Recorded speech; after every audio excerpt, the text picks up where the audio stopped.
Ang Biblia nag-ingon nga sa katapusang mga adlaw, ang mga tawo mahimong mapahitas-on og daling masuko. Magunahuna lamang sa ilang kaugalingon, nga dili kabalo mohigugma sa ilang mga silingan.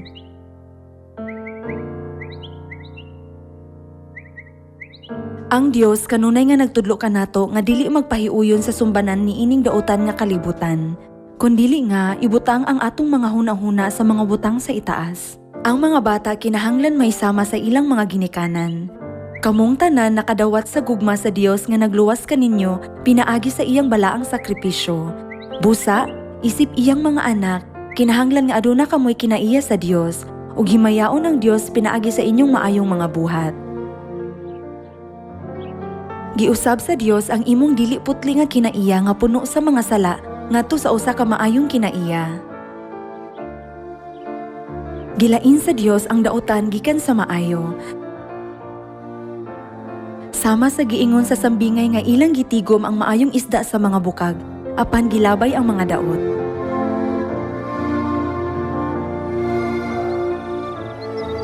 Ang Dios wala magdala bisan kinsa ngadto sa langit.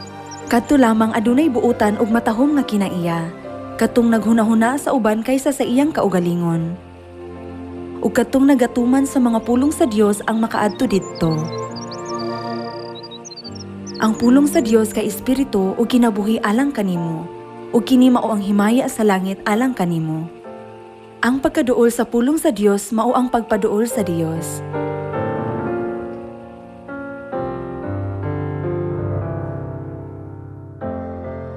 Kung makadungog ka sa maayong mga pulong sa Dios ug magabuhat niini, kamo mabulahan ug muuban sa Dios hangtod sa kahangturan sa matahom nga gingharian sa langit.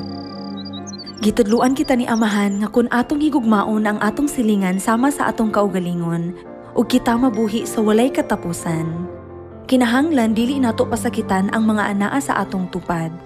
Hinuon, kinahanglan natong paningkamutan nga malipay sila. Hupayon sila kung mag-atubang sila sa kalisdanan ug daygon sila kung maayo ang tanan. Dili ba kini ang paagi sa paghigugma sa atong isikataw?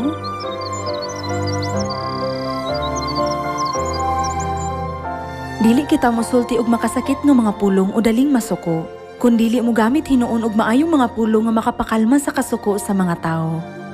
Aron sa pagluwas sa mga kalag, kinahanglan kitang mabuhat og daghang maayong mga buhat. Ang mga tao maminaw sa kamatuoran, makakita sa imong maayong mga buhat ug makapamunga ka sa mga bunga sa pagsangyaw.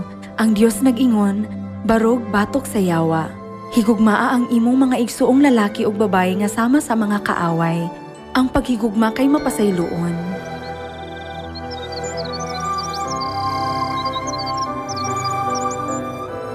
Kung kamo mo pasaylo sa inyong mga kaigsuunan, ang Dios mo pasaylo kaninyo ug modala kaninyo ngadto sa langit. Kung kamo mo pasaylo sa uban, sa walay paghukom kanila, ang Dios dili mo hukom sa inyong mga sala. Ug siya mohatag kaninyo og daghan kaayong panalangin pinaagi sa pagpugos niini ug pag-uyog niini.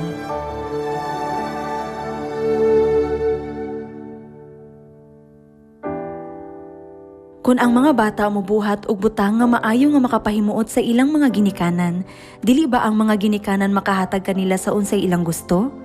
Kung gusto nimo nga makadawat og abundang mga panalangin sa Dios, kinahanglan ka nga mahimong maayong mga anak. Ang Dios, kinsa mao ang espiritual nga magkukulon, naghimo kanatog maayong mga sudlanan nga dadon ngadto sa langit. Aron makaadto sa langit, kinahanglan kitang mahimong maayong mga sudlanan. Kadtong maningkamot sa pagtuman sa mga sugo sa Dios, ug maglakaw uban kaniya matawo pag-usab aron makabaton og matahom ug malumo nga kasing-kasing. Sa diha nga ang Dios moingon, pasaylo ang usag-usa, unya pagpasaylo. Ug sa diha nga ang Dios moingon, mahimong maayong nga tawo, nan mahimong usa ka maayong tawo. Kung tumanon mo ang Dios sa paagi sa iyang naghulma kanimo, nan makadawat ka og daghang pag-abi-abi sa langit. Ang Dios labing mahimuot kung imong dadon ang mga makasasala ngadto sa paghinulsol ug dadon sila ngadto sa langit. Atong dadon kadtong himalatyon nga mga kalag ngadto sa paghinulsol. Usbon sila ngadto sa mga matarong ug dadon sila ngadto sa langit ingon nga ang mga gasa alang ni Amahan. Gitugutan sa Dios ang daghang bunga nga mataw alang ni atong mituo kaniya ug nagtuman sa iyang mga pulong. Kung mahimo kang maayo, matahom ug magkahiusa, ang Dios maghatag kanimo og mga panalangin ug kinabuhing dayon. Magkahiusa kita pinaagi sa gugma. Karon, ang mga tawo gikulbaan ug nahadlok. Buhaton nato ang maayong mga buhat sa gugma, pinaagi sa paggiya kanila ngadto sa Sion, aron sila makalingkawas sa mga katalagman ug makabaton sa kinabuhing dayon. Nagtuo nga ang mga pulong sa Dios mao'y kinabuhi, palihog ato kining ibutang sa buhat. Nang hinaot ko nga mahimo kamong maayong mga anak nga mabutang sa bukag sa Dios, aron makapahimuot kamo sa Dios, ug ang inyong mga ngalan mosidlak sama sa mga bituon sa langit hangtod sa kahangturan.